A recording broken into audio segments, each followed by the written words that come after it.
Hey guys, Chris from Provo Beast Audio Installation, and in today's video we're doing a 4 or 5 channel amplifier in this 2007 Toyota Avalon. Now in this install we're going to show you how to integrate this amplifier and subwoofer to the existing aftermarket audio sound system. Let's get started.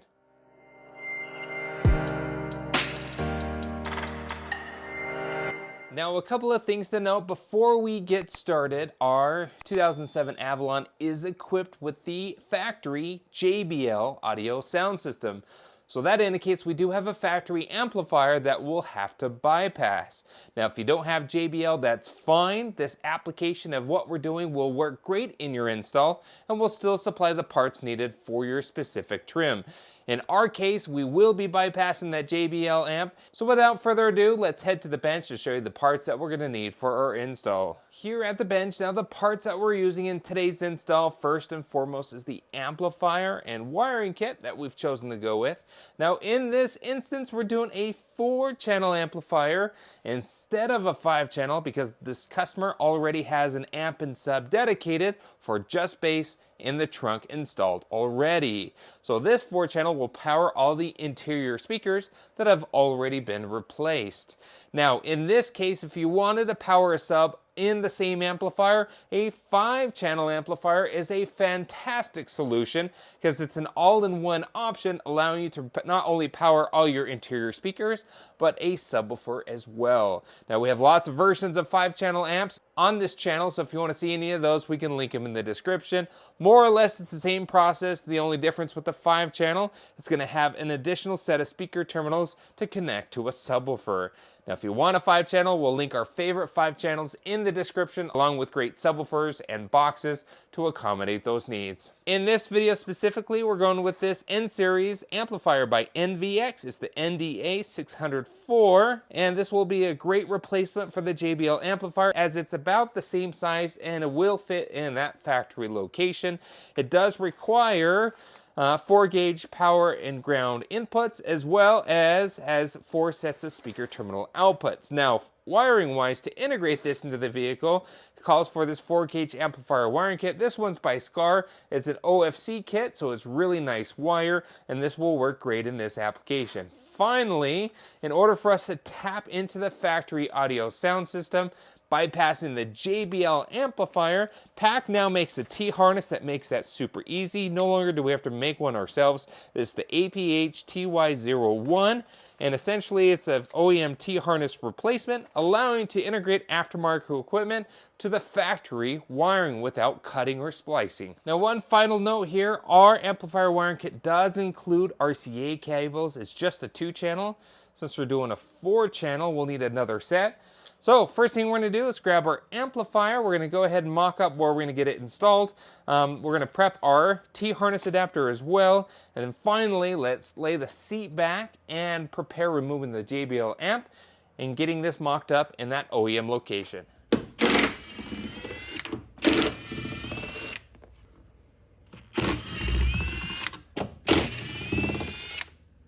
Now here up underneath the seat is the factory JBL amplifier, and it has 3 plugs going to it. Now your blue one and the black one are going to be your speaker outputs and power and ground inputs for the amp itself. The white harness here is your signal input from the OEM radio or whatever source that you're setting this JBL amp.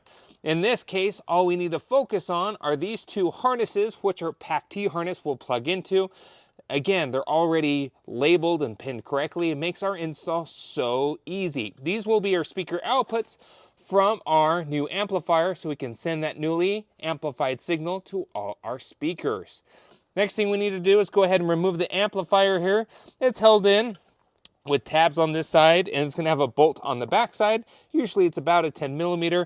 This will come up and out of the way, and we're going to use this location to mount our new amplifier. Now this will accommodate both a 4 and a 5-channel in this spot, depending if you're running a sub or not. Now here at the bench, we went ahead and mocked up our amplifier. Now we grabbed a piece of about 1/8 inch ABS piece of plastic. We cut, shaped, and molded it to more or less match similarly the factory amplifier.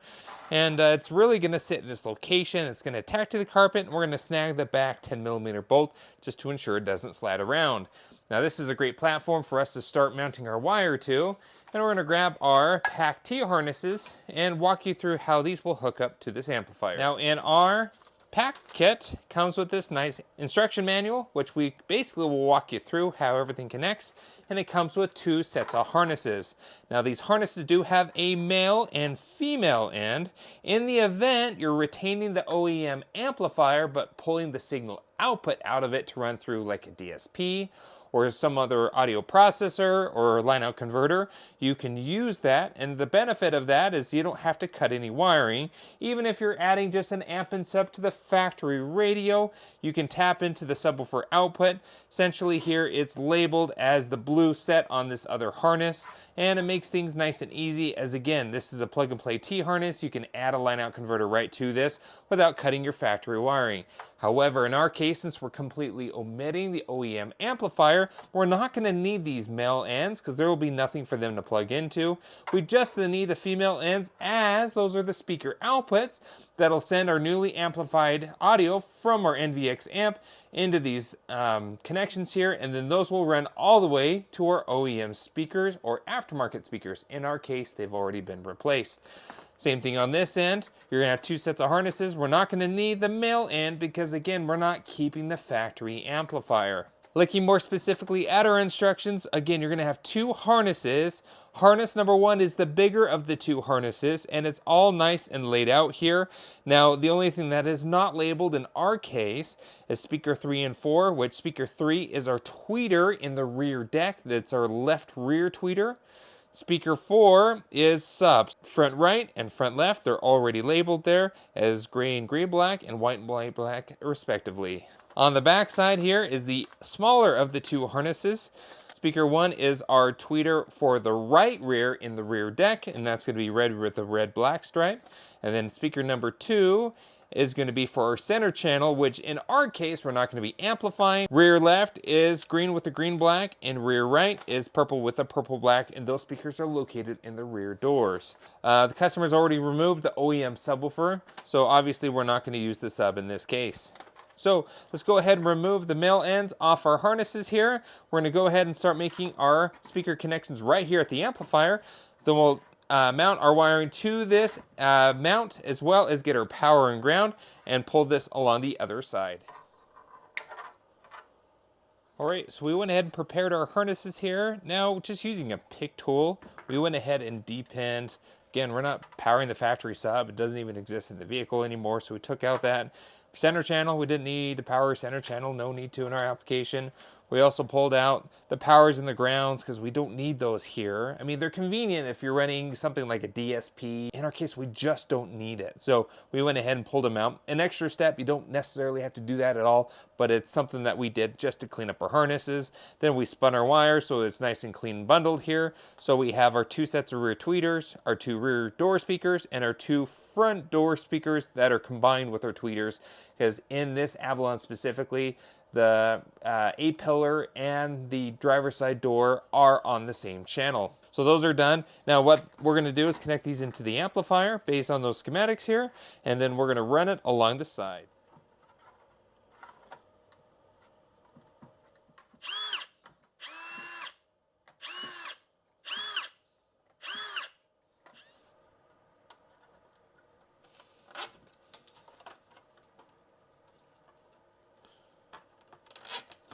All right, so we went ahead and got our wire all mounted there. Looks so good. We love it. All the connections go right there. Again, because our tweeters and our rear speakers are on different channels, we combine those on the left and the right rear channels. So we have 2 sets of speaker inputs, and then our front channels are the only ones there that we need a wire here at the amp, so they go on their own dedicated connection. We spun the wires, made it nice and clean, got everything zip tied, and now at this point in time we can turn our attention to adding our power and ground. Now again, same principle, like to add ferrules. We're going to go down this side with our power and ground. It'll go towards factory grounding location, and then our power and our remote turn on wire. Power needs to go all the way to the battery. Remote turn on wire will go along with the RCA cables up to the aftermarket radio.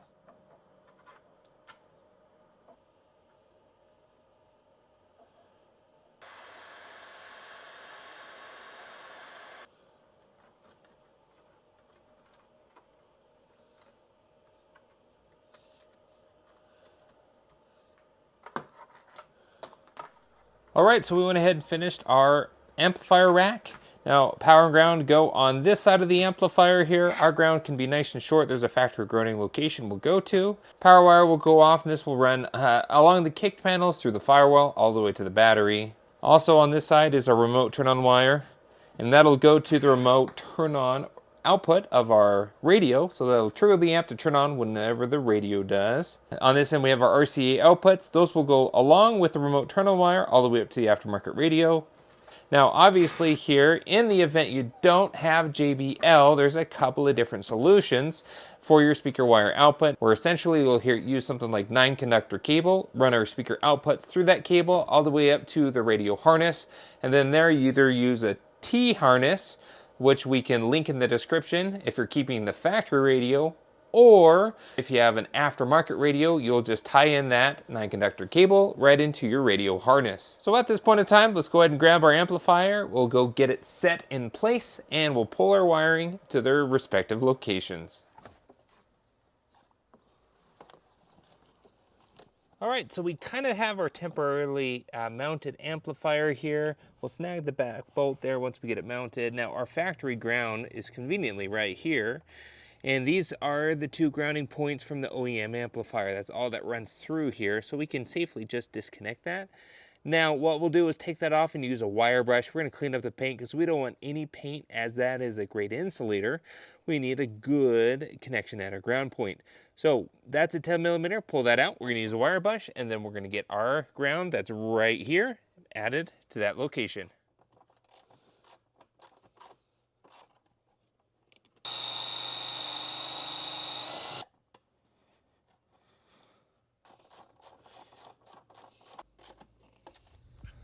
All right, so with our amplifier in, we went ahead and pulled our power wire. Now we popped this off. There's just a couple of clips here, so this panel comes free. Pull back our carpet, and what we've done, we've run our power wire down along this channel here. There's a hole in the cross beam. Power wire goes down here, ran it along, pulled our carpet back, and that's where it comes out. Now for our RCAs and remote turn-on wire, we fed those over here. We fished them up underneath the carpet. We came out right there. And now we need to go to the radio, pull out the radio so we can install those RCAs and remote turn-on wire to the aftermarket radio previously installed. Just go ahead and pull our power wire. We're gonna go this way, pull back the carpet here. We're gonna go up and over the transmission tunnel into the driver's side, because the main grommet is underneath the steering column. That'll go through the firewall towards the battery. All right, so up underneath the steering column, to get a little bit closer, you can see where our pass install, the power wire goes through. That is the main grommet that goes on through. We're going to use that same location to pass our 4-gauge through, and essentially we have a hanger passing through that grommet. We'll kind of show you how we poked on that on through. We'll go to the engine bay side, show you where that comes out. But essentially here we'll connect our power wire to that hanger. We're going to lube this up a ton with some soapy water, and then as soon as that's ready to go, it should easily pass through that grommet into the top side engine bay. All right, so we went ahead and attached our wire to that. At this point in time, let's go top side and pull it through. Now again, lots and lots of soap and water.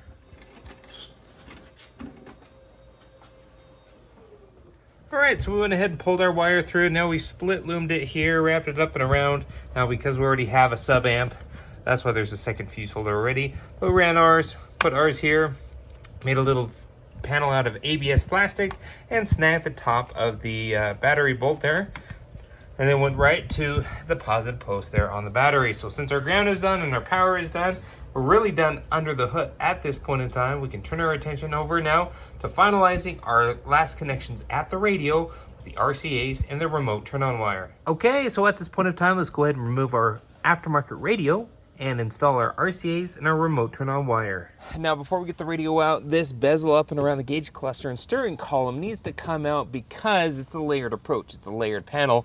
It sits on top of the dash bezel up and around the radio. So we had to pop this out, but to get to this, we have to start on this side. I do have a vinyl panel trim removal tool, and what we're gonna do is start kind of working this piece out. We're gonna kind of start here at the top. Now there's a trim ring up and around your key cylinder. Pop that out. Next here, the rest of the bezel up and around the radio should be just held in with clips. I'm going to start just kind of popping this on out. There's a little bit of a lip where I can get my fingers behind there. Now what we're going to do is try to get this out. There's going to be quite a few harnesses connected to your heating and air controls. Go ahead and disconnect those. Each harness is going to have a little tab. You can press the tab and it should release the clip.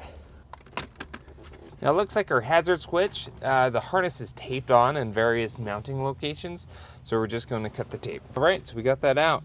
There was tape right here on this anchor here. We'll retape that and attach that. And then the clip here that we pressed in the tabs that came out so we can undo the harness. Now we're going to have 4 10mm bolts all the way around the radio.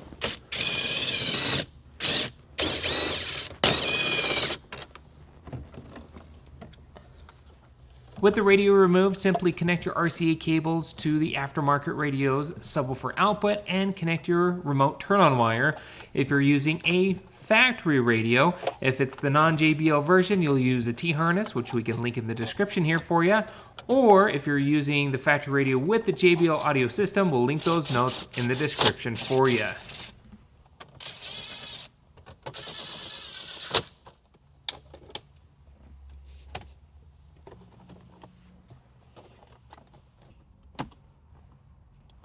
We just set our gains with an SMD DD1. Got our RCAs connected to our aftermarket radio, front and rear, and the remote turn-on wire to the radio itself. With all our settings now done, we got our crossovers all set, gains all set. This thing sounds fantastic. And at this point in time, we're basically done with this install. Now, of course, if you're doing a 5-channel amplifier, it's the same process. You just have a speaker output from this amplifier, and that would run all the way to the trunk to your subwoofer. In this case, it's only a 4-channel, powering all our interior channels. Now, if you'd like to see anything else on this specific generation Avalon, we'll link those videos in the description, whether it be speaker install, radio, backup camera, or an amp and sub install. We've done it all, and we can link those various videos over the last couple of years in the description of this one. Thanks again for watching. Be sure to hit the like button if you liked what you saw, and don't forget to subscribe. I post great content on the channel all the time. We'll see you in the next video.